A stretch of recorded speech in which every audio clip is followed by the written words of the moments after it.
and engage with the show with some perspective or some questions. We have two fantastic community stakeholders in Colette Sheehy and Alice Rauscher on the program today.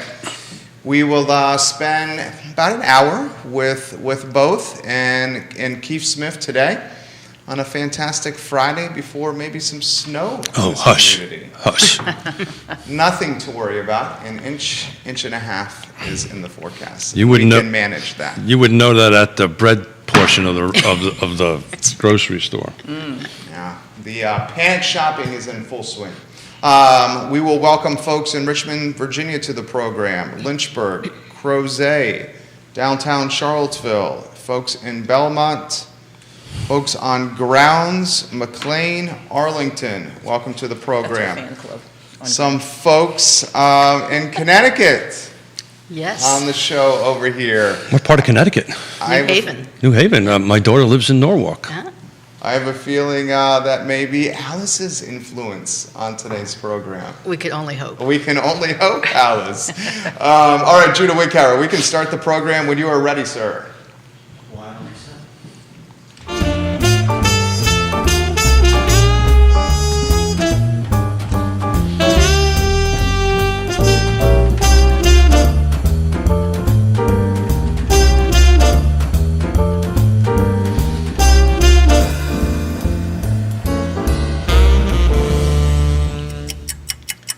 Guys, good Friday morning. My name is Jerry Miller, and welcome to Real Talk here on the I Love Seaville Network. Thank you kindly for joining us. We are live in Charlottesville, across Central Virginia, the Commonwealth, the country, and the world on this network, and we're powered by Yes Realty Partners. We're presented by Segura Solar, and just the best of the housing supply chain. And if you look at the screen now, you will see our partners that have certainly optimized the experience of housing and made it extremely efficient.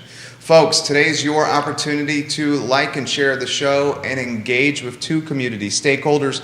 Colette Sheehy is in the house, the Senior Vice President for Operations and State Government Relations at the University of Virginia, and Alice Rauscher, the architect for the University of Virginia. We will welcome multiple media outlets to the program, including two in Richmond on the show today.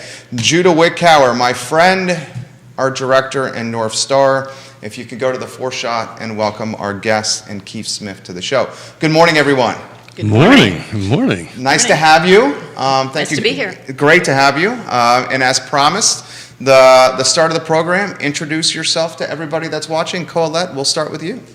Oh, okay. Well, I am a New Jersey native. Moved here in 1982. I'm in my 40th year at the University of Virginia. I started when I was a child. But I have kind of grown up professionally at UVA, had a little bit of a stint at commercial banking before I came here. Graduated from Bucknell University, undergrad, and Rutgers Graduate School of Management for my MBA. Love doing what I do, love the university, love Charlottesville, actually. It's a great place to live, to raise a family. I have one daughter, two stepchildren, a boy and a girl. Local for the moment. My daughter's in graduate school at the Commerce School and ready to move to New York come summer. Ooh. So that's a young person's town. Yeah, well, she is quite excited. She has always wanted to live in New York, so she's getting her dream, I think. Hope it works out for her. Little factoid, you've been here as long as Ragged Mountain Run and Shop. They're celebrating today their 40th anniversary. Oh, well, I know so Mark a little shout out. Well. Yeah, so a little, when you after the show, give them a shout out. We're happy at 40 years today. Alice, tell us a little bit about yourself. Well, good morning, everybody.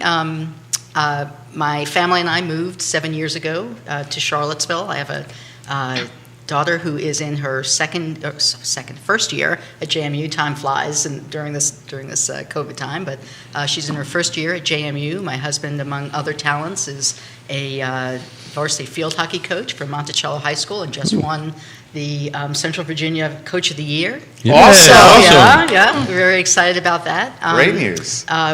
Arrived at UVA after spending about close to 9 years in New Haven at Yale, doing a very similar job, and that was after about 20 years in private practice, working for firms in New York City, being on the faculty at Syracuse University and New York Institute of Technology. So we are, despite being native New York, despite my being a native New Yorker, we are fully entrenched in all things Virginia. How did you lose your New York accent? You and I left New York around the same time, right? Keith, you haven't lost yours. You have not lost yours, This is buddy. insane. You stand out, Keith. I have no. It must be. I'm just the education level or something. You know. I left New York in 1980, about almost the same time, right? Lived overseas for half a decade, married a beautiful Austrian woman, moved here, got out of the Corps in '86, moved here in '87, Right. and I cannot lose this accent. I like to think it's endearing, but who knows? I think it's charming, Keith. Charming. Oh, thank you so much. It makes me feel right at home. You know, Alice, you can sit in this spot Thank you. anytime you want Thank you. and throw that stuff that way. So today's a big topic. I was excited about today. This is a great conversation to have. We were having a conversation pre-production conversation, and you know I'm pretty passionate about affordable housing. So is Jerry. So is everybody here at I Love Charlottesville and Real Talk. But it took quite a few years to get you guys kind of in the conversation and moving forward. So I kind of wanted to kick off, you know, where UVA is doing this affordable housing initiative, 1,000 to 1,500 units. Let's talk about the genesis. Let's talk about how that conversation actually started, and then we'll kind of pick it up and where we are and where we're going. Yeah. Well, it's really the brainchild of President Ryan. Sure. He arrived in 2018, really kind of coined the phrase "great and good university."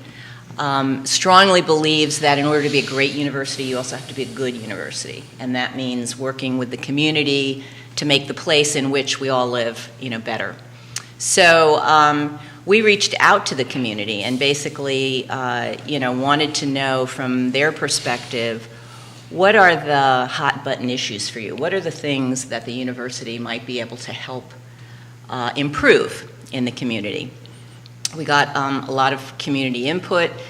There were lots of things identified, but the top 5 included affordable housing, the local economy, pathways to a job at UVA, early childhood education, and healthcare. So those 5 things form the crux of what is now called the President's Council on UVA and Community Partnerships. So there's a working group around each of those topics. And Alice and I are both on the working group for affordable housing, along with lots of other people. And, unfortunately, COVID took us back. We announced in 2020 that we wanted to help the community develop 1,000 to 1,500 units of affordable housing on land that either the university owned or our foundation owned over the next 10 years. And March 2020 came, and we all know what that meant. Everything shut down, so everything was put on hold while we grappled with the pandemic and what that meant for the university and our students. But just kind of re-energized the initiative and kicked it back off in April of 2021, and began again to collect some input from the community. Things move slowly at the university, I have to say. I'm sure that folks are probably impatient with us, but this is something that the university has never done before. We also, believe it, do not have any expertise in this field. And so we're really very interested in input from those who are in the space, in the community, from experts outside the community. We did hire a consultant, Gina Merritt, with Northern Real Estate Urban Ventures, and she is helping us through the process of getting to the point where we can solicit proposals from developers. So that's where we are. In December, we announced 3 sites. We're going to get into the nitty-gritty on those So, here yeah. in a little while, but you did a great job on hiring Gina. I had a couple of sit-down with her. She's guiding you guys in the right direction. You know, from an architect's perspective, right, you know, because you're the architect for the university, how was this process so far? How was this process on selecting the sites, maybe from a practitioner's perspective? Well, you know, there's affordable housing has its own specific needs, right? So we looked at all the land holdings of the university and the foundation, and measured it against criteria that, you know, we would think made it appropriate for affordable housing or housing in general. So proximity to commercial centers, is the site walkable? Is it close to public transportation?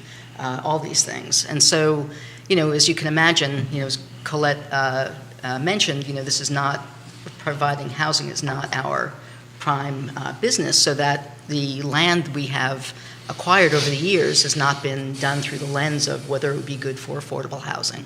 And so, you know, with that criteria in mind, we evaluated, along with Gina Merritt, you know, all these sites, and, you know, whether, you know, some of the land holdings we have are, you know, not easily developable. They're raw land, or they're not accessible by public transportation or close to schools, et cetera. So I think the 3 parcels that we're proposing by process of elimination provide all that criteria. And again, this is the first step.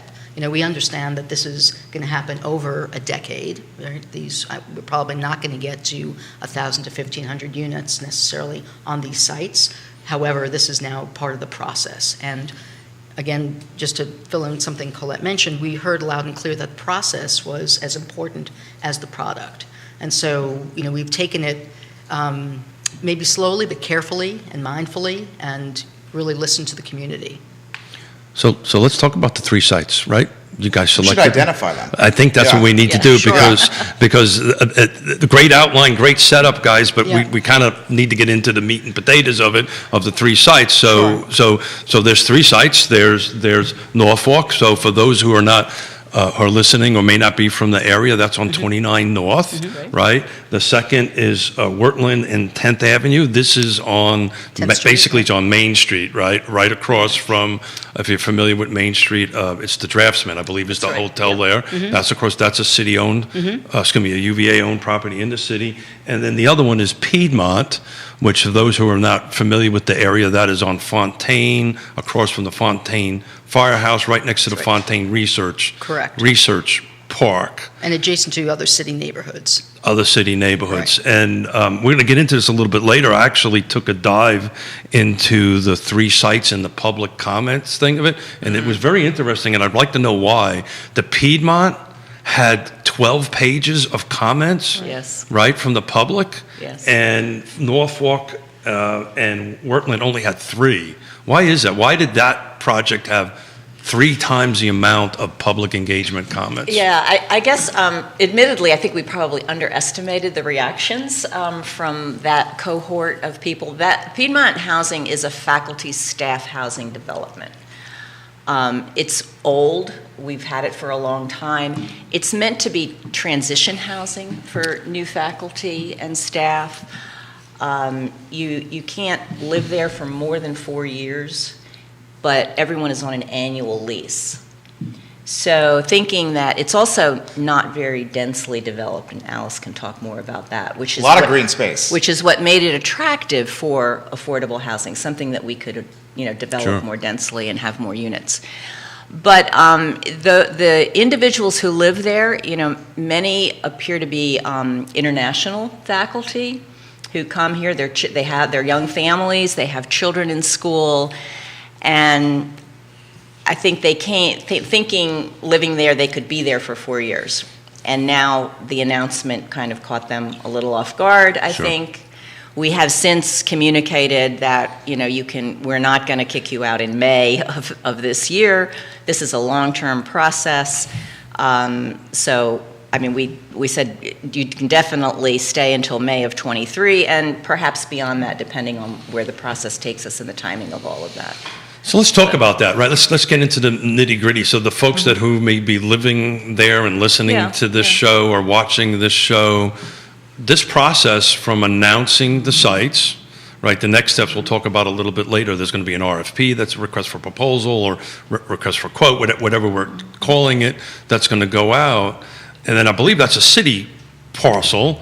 No, that's actually That's a in the county. county. That's in It's the county. just over the county, the Wow. city line in the county. I did not know that. I Well, learned you know, something the today. city-county line really takes a lot of jigs and jags through. Got it. So through it's its county, grounds. but it's owned by UVA, correct? It Yes. is. Got it. So there's a whole development process that has to go through that, which potentially could be years before we go through site plan, before we go through potential rezoning or community engagement. So I just want to put a little expectation out there that, you know, because the site was chosen and we're going through a process, there's Bulldozers are not coming tomorrow.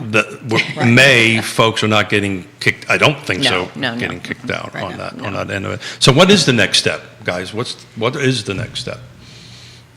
Well, we're evaluating all the community comments. The next step, tangibly, is to develop the request for qualifications, which is what you were mentioning, is to find a good partner who has experience doing, or good partners doing affordable housing, evaluating that, criteria for financial pro forma and, what their process would be for furthering the engagement with the community, and then shortlisting from those from that qualifications to then issue a request for proposals. When do we anticipate, and I'm sure you guys get this question a lot, but groundbreaking, structures being created? Yeah. Well, That's quite, well, I think we're minimum 90 days away from an RFQ. Got it.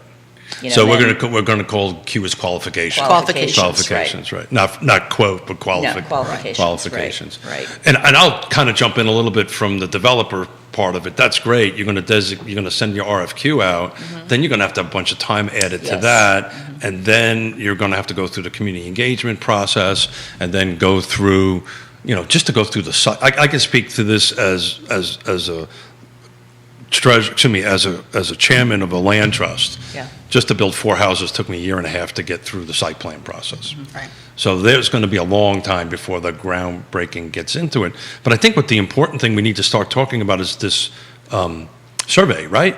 So you have a survey out there, right? And this is part of what we want to talk about today, is this survey, because this survey and how this is answered will impact this RFQ. Is that correct? It's going to impact how this RFQ is going to come together. Right. I mean, we anticipate developing some design principles, which we're already kind of massaging based on the feedback we already have. We've got over 500 responses to the survey. It closes January 31st. Would love to get more responses to that. We'd like all the community input we can get. We can drop the link. Why don't you get the link, Judah, from the survey into all our social platforms so we can drive some engagement. And That'd for be those great. that are listening, we have a couple of states watching here and quite a few people in the Commonwealth. Check out the comment section of all these social platforms where the survey link will be dropped. What's Great, the thank importance of the results? How will the engagement with the survey be utilized? Well, I think to kind of guide our evaluation of the proposals that we get from developers, community engagement on the part of the developer is going to be very important too, the selected developer. I mean, community engagement does not end Yeah. with this survey, right? This is, it's an ongoing process. I guess I would also add, though, that the university is not going to be able to respond to every single desire Of course. of the community, right? But the objective of soliciting all the input is really to see, what issues are most important, what ones rise to the top, and to try to address what we can. So I actually printed out the survey with the questions, and maybe we'll talk a little bit about them if you don't mind, because there's the same type of questions, but they're very specific to each site, right? So, Yes. so the same set of questions, but one's specific to North Fork, one Yes. is specific to Wetland, and one's specific to Piedmont. And where I think these questions are important in formulating your decisions, right now, housing type is one of the questions. let's say Piedmont. What is the most important housing types, including your location? You have multiple choices, all the way from single-family detached to 5 stories. So I think well, this is a great tool and help quantify your queue of your qualifications end of it. If a lot of folks are saying we want only single-family detached homes in this parcel, it's going to formulate the development process going forward. Is that correct, Alice? It is, but I think that, when developers look at the qualifications and look at the sites, they're going to have to evaluate, what can go where. If density and the maximum number of units is the goal, you're not going to get that with only single-family residences, detached residences on Piedmont, right? While at North Fork, which has, much greater size and acreage, you'll be able to get a much better mix. Yeah, your pen can go to work on that. That's exactly right. And so, we are not stipulating, when we put out the qualifications, that the developer must use only 1 site or 2 sites. They can put together, we're hoping that they put together a very creative package of financing, of, being able to utilize the sites for what they're strongest for. So, we're really interested in seeing, again, the point of your the survey questions is to inform what the community would like to see. With little pink, I see little that. pink You're posties, prepared. huh? Thank Look you. at- Loves posties. I love little posties. Well, it helps. I can't read the little stuff. The big stuff I can read. The little words I can't read. Yeah. But one of the questions is to talk about that. Would you be in favor of higher density, right? We have this conversation on the show constantly, right? Is density good? Is density bad? How do you feel about this? We have in my opinion, a housing shortage crisis, right? I mean, that's where we're in at this point. So, am I willing to see more density on this property or not? Which I thought was a rather unique question to ask, and see what the respondents are going to be on that end of it. Any feedback on the 300-400 that's already come in? Anything that's floating to the top? Have we had a chance to digest any of it at the moment? Yeah, a little bit. I guess, well, one thing that we are not surprised about at all is that the North Fork site, the big issue is transportation. That's what I wanted to get to. The bus system does not go out that far, and so it would have to be a car-based kind of, living arrangement. Hopefully that could change. That's right. We're hoping in the future that it's more as more and more right. develops north of town in that area, But that's kind of something that came A couple of to the Fridays ago, front. we spent Jerry will jump in on this. We spent a bunch of time talking to Diantha McKeel Yeah. and Ted Reek, Reek, CEO of John. Oh, right, yeah. Yeah. How have a couple of questions I have, and we'll get to some of the viewers' questions from Virginia Beach and Richmond and here in Albemarle County and Charlottesville. How have the jurisdictions responded to the initiatives? The City of Charlottesville and Albemarle County and leadership within each jurisdiction. They've been welcoming. One of the things we've identified on this show and on other shows we do, red tape is certainly caused a barrier of entry for housing. And you look at, for example, $400,000 newly constructed house, 24% of the cost of that $400K ask is associated with government red tape. How have the jurisdictions responded to these initiatives?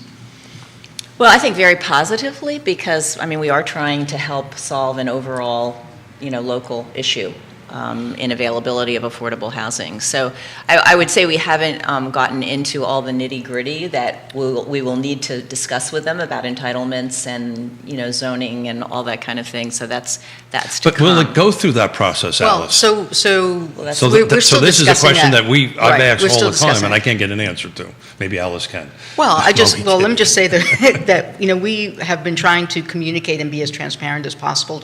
Colette sits with you, Yep. Keith, on the Regional Housing Yep. Partnership. I sit on the Housing Advisory Council at HAC, and also on LUPEC, which is Land Use Environmental Planning Commission, with many of my colleagues in the Don't you city love and the these county. acronyms? I know. It's like, It takes really? a while to really kind of Really? get You into have them it. down, Alice. Well, I'm Really? working on it. Very well done. Thank you. Who knew a Queens girl could do that? Huh? Who knew that?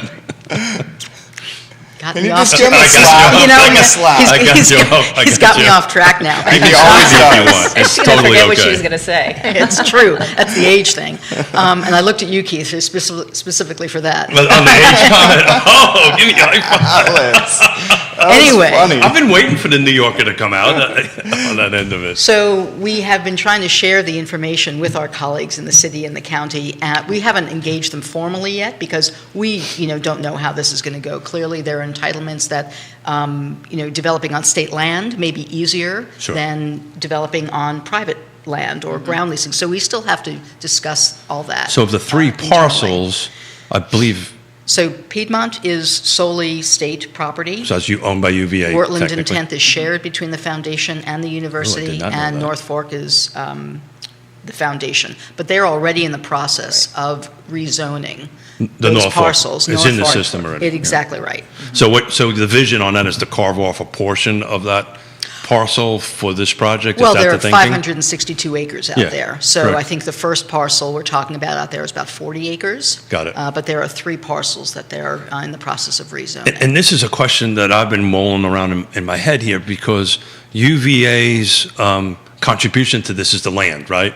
Right, so we want to make sure that that's super clear to everybody. Yes. UVA Which is a huge contribution. is the, Yeah, huge contribution. Well, we're hoping that that taking out the cost of land in that development will, support Make the- development affordable. Exactly. Yeah, very, very huge contribution. And expertise on our end, Absolutely. right? I mean, the amount of time that we've all, Sure.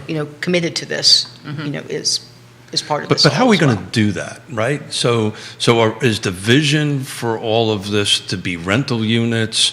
Because we have a sale issue, right? If I'm buying something and the land is not owned in the state of Virginia, everything goes with the land. I know a little bit about this because I chair a land trust, and we have a model that this works exceptionally well in. But has that been kind of thought through, that process? Are we going to only be looking at an ownership model, or is it going to be? So basically what he's asking, in very Thank you layman's for saving. terms, will the folks that own this housing, the affordable housing, will they own the dirt? Or will they just own the Or structure? is it just going to be rentals where Or is it a rental? a rental Yeah. environment? That's a great question. Yeah, I think that's still to be determined ultimately. I do think there are certain parcels that the university will likely not want to sell the land. Sure. And will do a ground lease. Sure. But someplace like North Fork, I think there's potential there for home ownership. And you asked earlier what is kind of coming out. I think that is what we hear from the community, that they want a path to home ownership. That's exactly right. And maybe we can address some of that. So but that's why this conversation today is so important, because as putting my recovering developer hat on, some people, I say I'm in my 10th step, maybe I'm in my first step, but my recovering, that's Talk to his wife. Yeah, Mrs. Smith will tell you, I haven't even got to the first step, but that's a whole different And issue. she's watching, Keith. Yeah, I know. I tend to get myself in a ton of trouble with Your Mrs. buddy's Smith. saying Yeah, behave. But I agree 100%. Looking at these parcels, and because I'm on the community engagement team, I'm a little bit on the front end of some of this stuff, these projects. Norfolk has to have, in my opinion, a mixed-use scenario. It has to have a mixed use between rental and ownership. The other 2 sites, I don't quite see that being possible, the ownership component in that end of it. I may be wrong on that end of it. So when you said mixed use, my mind Oh, went yeah, to yeah. something else. I'm sorry. But I apologize. Mixed ownership, you meant. Mixed income. Mixed income. You meant Mixed mixed income. Well, it's really an ownership model, Right, right? an ownership, It's an yeah. ownership model, and also mixed income. Yeah. And your brain and my brain on mixed use went to commercial, Right. residential, Which live, I work, think is play. totally possible too. So that's why we're open to kind of creative solutions, right? With the goal, of providing as much affordability as possible. Having those 3 different sized parcels, I would imagine, going to a recovering developer, right? Would you say that gives you a certain amount of freedom to think about a viable Oh yeah. So development? I think the path to creating this is much easier at Norfolk, right? You'll get a deeper pool of Right. developers and partners that will reach out to that because of this mixed use. This is where the trends are going. I think you're going, in my opinion, this is totally my opinion for the sake of a talk show here. But does doing something, at North Fork enable you to do something a little more affordable? Because you have a larger parcel. Yeah, correct. and So that's a bigger mix, typical, right? the typical developer 101, get me my density, right? So I can increase my density, which means that I can then take a deeper dive into affordability somewhere over here. Right. I think the other two parcels are, you're looking at firms that design, build, and stay in the affordable housing space, and they're going to own the parcels. And those questions are coming in. Exactly what we're talking about here. This one's from Bob Yarborough, who's in Albemarle County. He was a national executive with Habitat for Humanity. Has this question. Love this discussion, and I'm thrilled to see UVA making the first of what I hope are many substantial investments in affordable housing. He's curious, are we talking mixed income development or straight up 100% affordable? So I apologize. I'll let you answer. Well, I think we're thinking mixed income. Yeah. Right? That there's a range of AMI. On all three parcels. Yeah.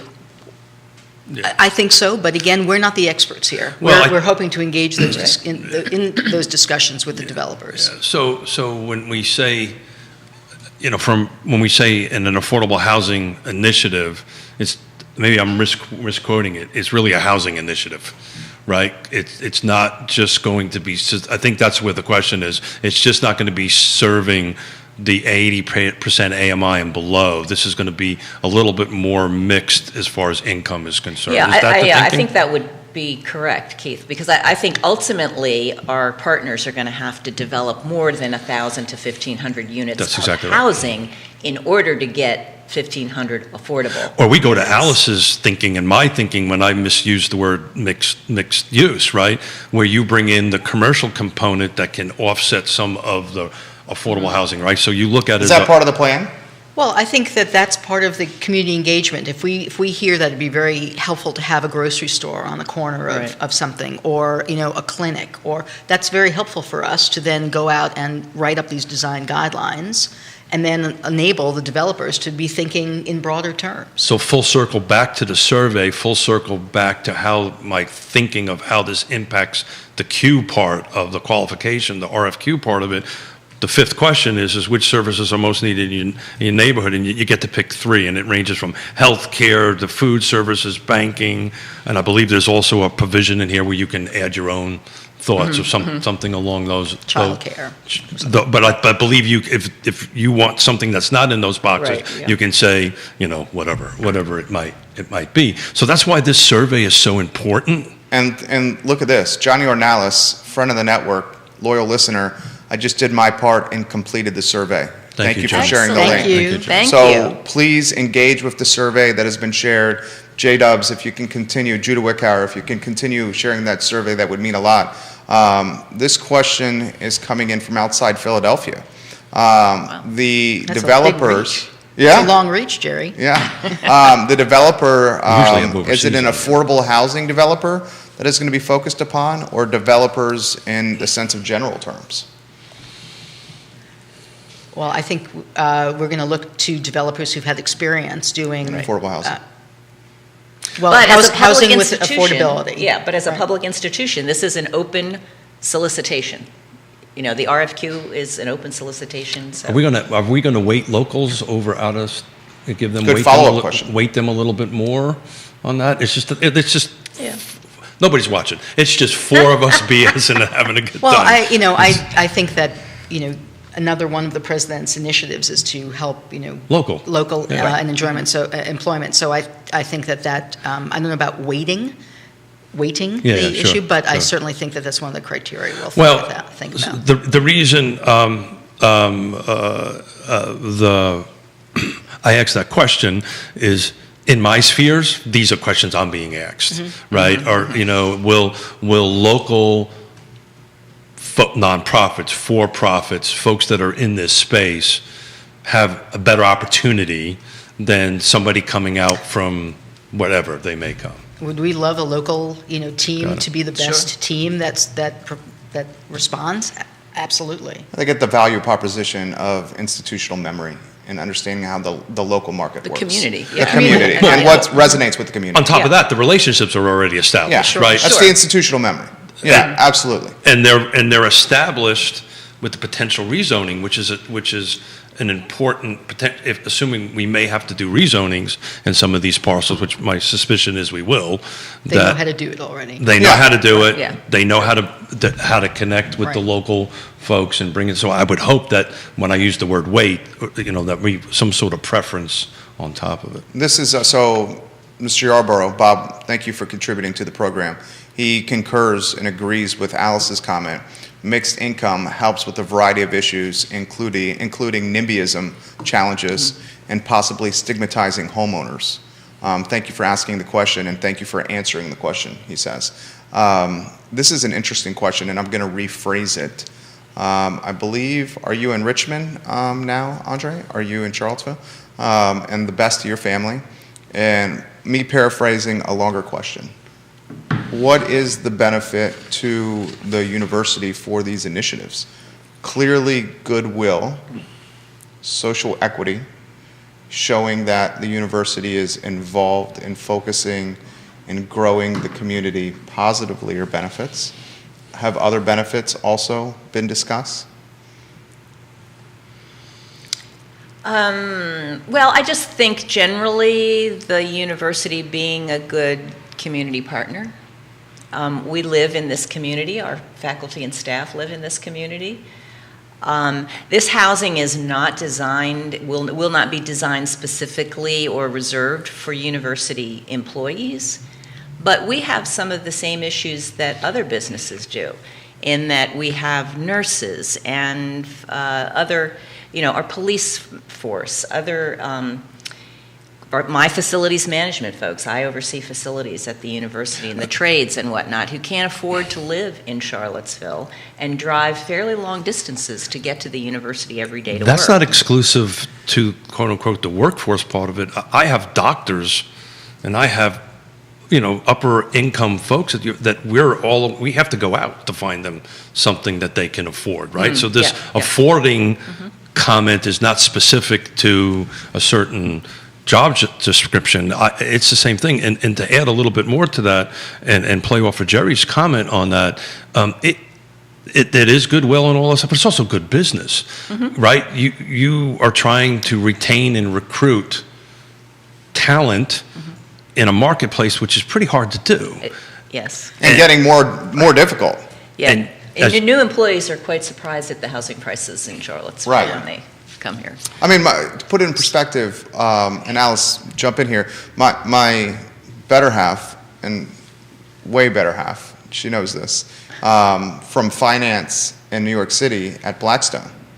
And when somehow charmed her to come down here, she was astonished with how expensive it was to come down here, saying in some circumstances even higher than renting in Manhattan on the Upper East Side.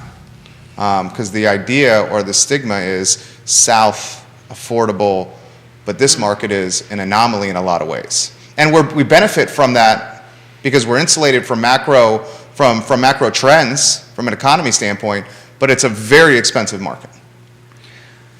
And to play off of that a little further, that's the reason why we all spend so much time talking about this, and this is frankly why, this is a nationwide crisis at the moment, this lack of inventory. It just started with 5.5 million short of new construction units. It just snowballs it out that way.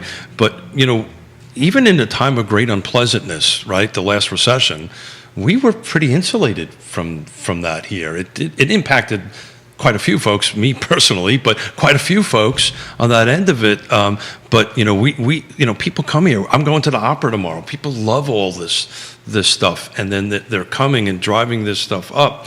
I just think, from my perspective, it took us a little while to get UVA at the table. I'm so thankful that you guys are at the table, because let's face it, UVA is the heart. Right? And we've dubbed it the city of UVA. The city of UVA. Yeah. Wow. We've dubbed it, I like the fact we're inextricably linked, right? Where the success of UVA is the success of Charlottesville and Albemarle and vice versa, That's very well said, Alice. That's very well said. This is from Neil Williamson on Twitter, president of the Free Enterprise Forum. Yes. He says, affordable rentals are also a part of the housing affordability solution. Not everyone is able or desirous of home ownership. more housing everywhere for everyone. Yeah. And he's exactly right. Yeah, absolutely. Because you're creating more supply. That's going to free up additional units for everyone on the socioeconomic stratosphere Yeah. or supply chain. Yep. And I think the 3 sites also contribute to that. Maybe not everybody wants to live, at Wetland and 10th or Piedmont, so it allows us to, we understand that transit is an issue, but maybe people don't necessarily have to commute to Charlottesville every day for work. So it affords choices.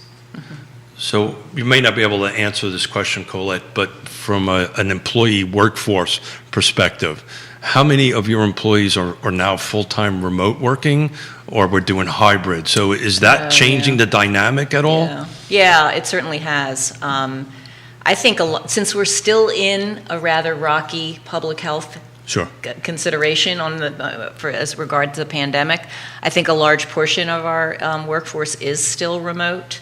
To the degree they can be. If you're student facing in any kind of a function, then you're back on grounds.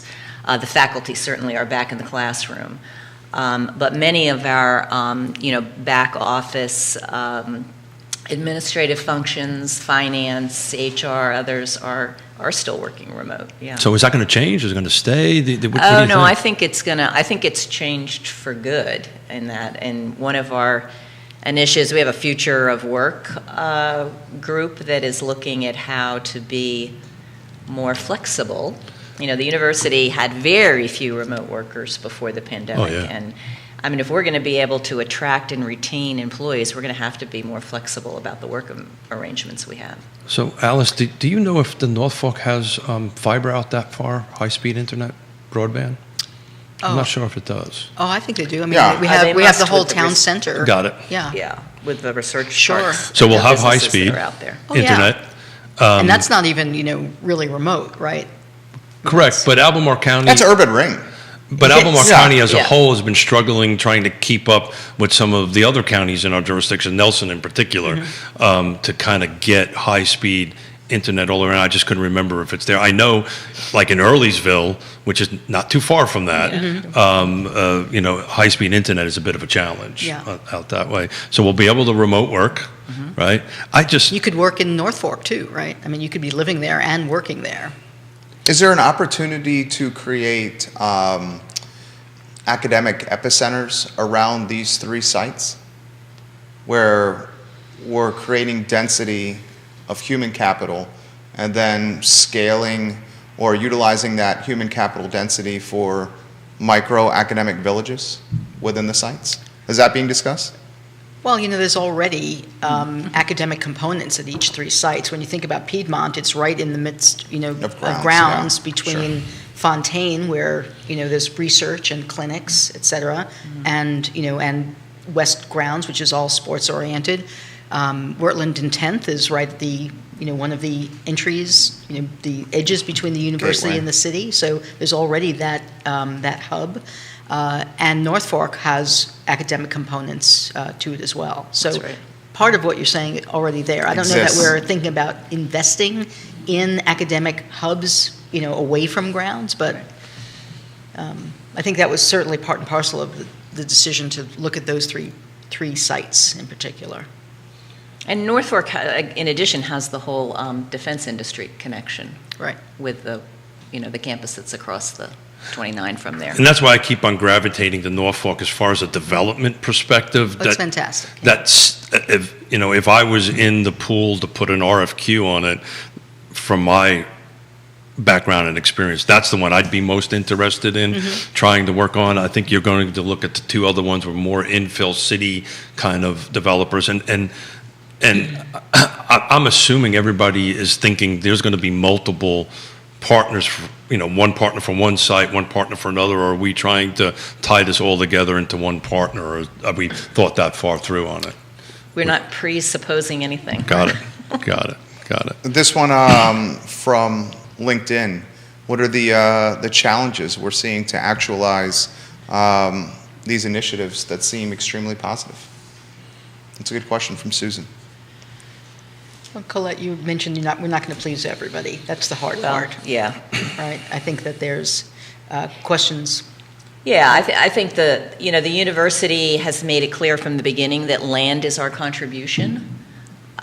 We have to be cognizant of our public nature. Sure.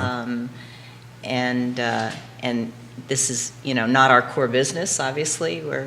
So we think those are some managing expectations. I think perhaps is a challenge. But for Colette, the if you university. go ahead and if somebody goes ahead and takes a look at the page for these projects, right? You have multiple teams with multiple folks from multiple fields or of influence. I happen to sit on the communication side at the end of it. I know there's, I think, two other committees that are connected to the housing component of, but you have different folks from different spheres in the community. So you have some pretty smart, maybe with the exception of myself, but pretty smart folks at the table guiding you guys. So I think you're going in the right direction. Absolutely. We hope so. We're hoping, we yeah. hope so. We're evolving, Well, I mean, I think we got to emphasize that they're contributing, they're trying, they're making the effort, and it's been a topic since, in particular locally in the 2019 council election, where the candidates won on platforms focused on affordable housing initiatives. And unfortunately, because of this pandemic, some of those initiatives have been placed on the back burner because we've just been trying to survive through the pandemic. So now that if there is light at the end of the tunnel, we can focus on this goal again. I think we got to keep that in perspective for those that are saying, hey, we want this and we want more, we want this. This is something tangible that is happening. it's a start. It's a start. Right. Yeah, It's a big start. Yeah. That's a big number. 1,000 to 1,500 is a big and ambitious. to put it in perspective, on Monday, there were 37 active listings That's right. on the real estate market in Albemarle County alone. Yeah. 37. And we're talking 1,000 to 1,500 rooftops here, or beds, or doorways, whatever you want to call it. And if you choose to pick a number that we all define as affordable, that number is substantially less than that. So where this may be helpful, right? We talk about inventory all the time. Where this may be helpful is it starts loosening up some other inventory, and Colette, you and I've had a ton of conversations off air. You guys are doing the right thing. You're going down the right road. Everybody's gonna make mistakes, right? It's just the way it is. But as long as we're transparent and as long as we're communicating with everybody to the best of our abilities, this will work out. We will get there. I think what's important to set expectations. This is a long haul. Yeah. Yes. And also Yes, to it remember is. that perfect is the enemy of good. Right. Oh, yeah. And perfect is the enemy Yeah. of productivity. Right. Yeah. We're going to learn from this process, and that'll help us in the next round, in the next phase. So from an architect's perspective, right, I'll throw a little bit of my old building skills out on that, right? Sometimes if somebody hands you a set of plans and you roll your eyes, it's sometimes better just done by somebody else. Sometimes it's better just to rip that up and say, thank you very much, and let's talk about it and start from the beginning. So, yes, we're going to learn, we're going to move, we're going to improve, but we're starting, and this is what excites me about this, we're starting from 3 clean slates, right? And we're starting from 3 clean slates that we can actually try to make some substantial impact on what's going Did you, forward. and a follow-up question to what you asked, is this going to be a proof of performance for potentially future efforts? These 3, are they the, lack of a better phrase, the betas? Well, I think by definition, probably. We haven't done it before. Uh-huh. We're going to learn from this process and hopefully improve as we go into the next round. Uh-huh. Well, I will say I've publicly said that that's what we should do. That these are the pops? Absolutely. I think, and I might get myself into a little bit of trouble here, Mm-hmm. but I tend to do that on a regular basis. I think, from a perspective of community engagement, from a perspective of learning, it may be better to chew off a smaller project. I've always believed that was the right path on that end of it. Make some of our mistakes at that level, and multiply, as we said earlier, multiply them out. Mm-hmm. That was if I was the one making the decisions, that's the path I personally would have taken. So does this fit into that category that you're saying? Is this a pop Oh. in your definition? Maybe yes, maybe no yes. Right? Maybe no yes? Maybe a little bit, and maybe a lot of no. This is definitely a pop. This is fantastic. Well, this is a pop, but you know, my This is vision. another acronym for me, so Yeah. I mean, Yeah, It's I never a heard proof of that of one. performance. This is great. Okay. I mean, as someone that's, you know, I've been here 21 years and it's not getting more affordable, and we have 5% of the county is allocated to development. And of that 5%, it's commercial and residential. Yeah. And let's cut to the chase. Who owns more land than you guys? You know, I mean, I can't think of another entity. well, the city, the county, and But they're not going to get into the housing development game. But let's change it. There's not too many private sector folks that own more than we're also You guys, not private sector. yeah, you guys are in private sector, but you know Right. what he means. The Yeah, I do. city and the county aren't going to get into this game when they're just trying to balance budgets. I mean, they had a closed door session earlier this week where they're thinking about a 13-cent real estate tax increase just to meet a balanced budget. The city. And I'm getting texts from city councilors as I'm sitting here, you know, wanting to ask a couple of questions, but we've already covered them, so I won't go back around that end of it. So they're engaged in this process, right? The city councils, the board of supervisors are engaged in this process, and they're watching this closely. You were going to say something, I Alex? was just going to say, one of the best things to come out of this is that, you know, we have developed relationships, Yeah. right, with, you know, all of you and the city and the county, and, you know, other developers like, you know, Habitat and So how do we Bar grow and all that? Because, Colette, one of the reasons why I was trying for these number of years to get UVA at certain tables, I never understood why there wasn't a closer town and gown relationship. I never understood. I get asked these questions from I've just, That's a that was not universal a question. softball. That's a universal question. That's though, a- Keith, For right? every university. jurisdiction. Exactly. Every higher education institution Right. You know, has. And I look, came from if you're Yale uncomfortable, we'll do the whole sip the coffee routine. If you Right. sip the Yeah, coffee, yeah. we'll move on to a We may different need topic. 2 hours for that question right there. But Right. but I'm thankful we are now, right? It's just, you know, I had conversations with Fluvanna County Board of Supervisors about this topic. And they were like, why should we care what UVA is doing? And I said, well, we're all interconnected, right? And I was trying to get to earlier that UVA is this heart, right? And as the health of UVA goes Fluvanna County, which is the leg or the left leg, Nelson is the right leg, whatever it is on this end of it. And it is pushing this lifeblood out there because the four of us at this table wouldn't be at this table if it wasn't for UVA. So, you know, this communication between the jurisdictions, the different jurisdictions, and I know we're focusing on Charlottesville and Albemarle, but this impacts Nelson, this impacts Greene, this impacts Louisa, this impacts Fluvanna County. And, you know, since I represent a regional body, I'm kind of bringing their positions to the conversation. But is there any intent to reach out to some of those areas for a little bit of feedback from that end of it? From the jurisdictions that are outside, the rural ones?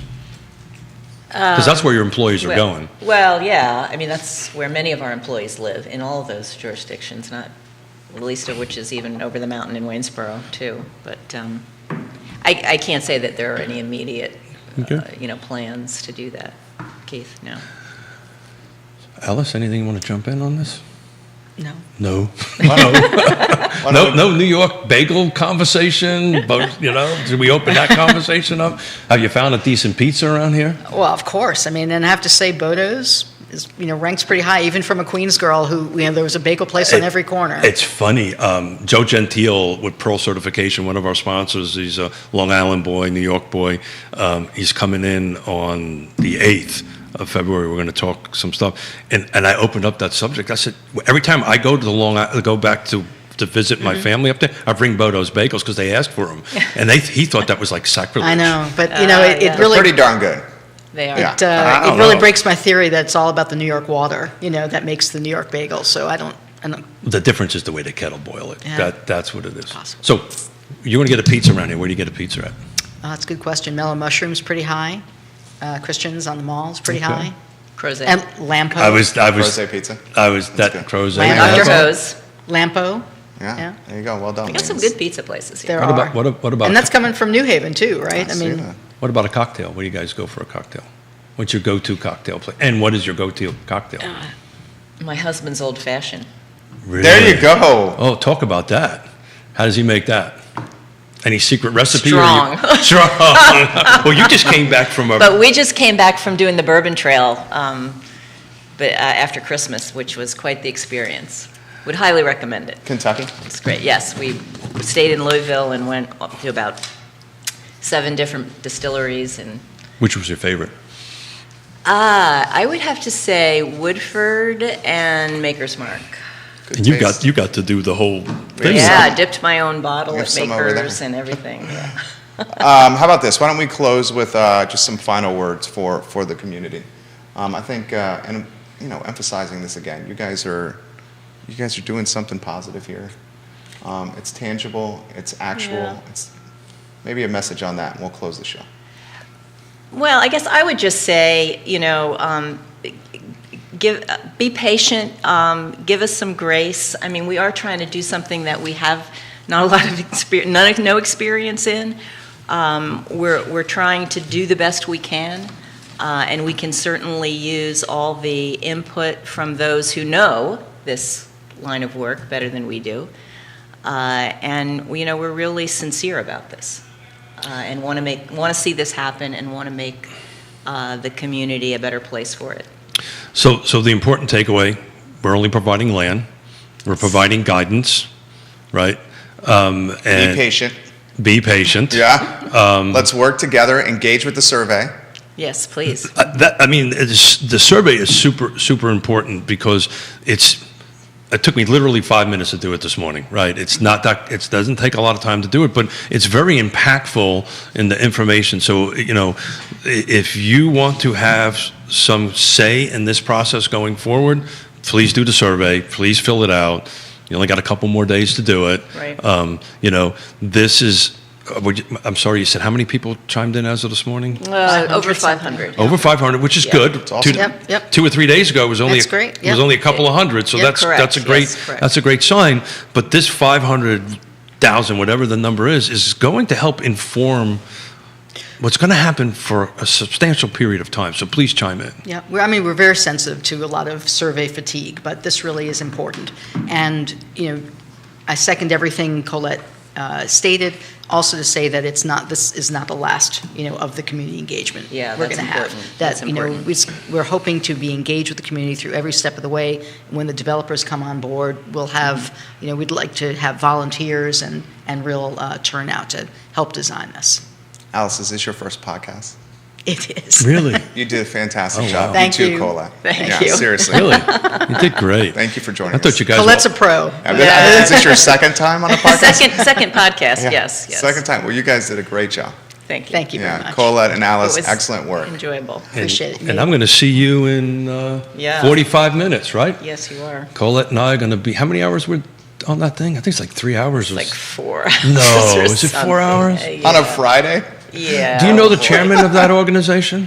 Yeah, I do, You and think- I don't know why Okay, you what are picked you a talking Friday about? afternoon. I didn't pick it. I was told. So I think the chairman's going to It's a shorten this. regional housing Oh. partnership. We're going to shorten this up a little bit. Strategy Gosh. session. Guys, the I Love Seville show is up in an hour and 15 minutes with Dr. Karen Wolf of Pediatric and Associates to talk masking in schools. For Colette, Alice, and Keith, my name is Jerry, and our esteemed North Star, our director, Judah Wickower.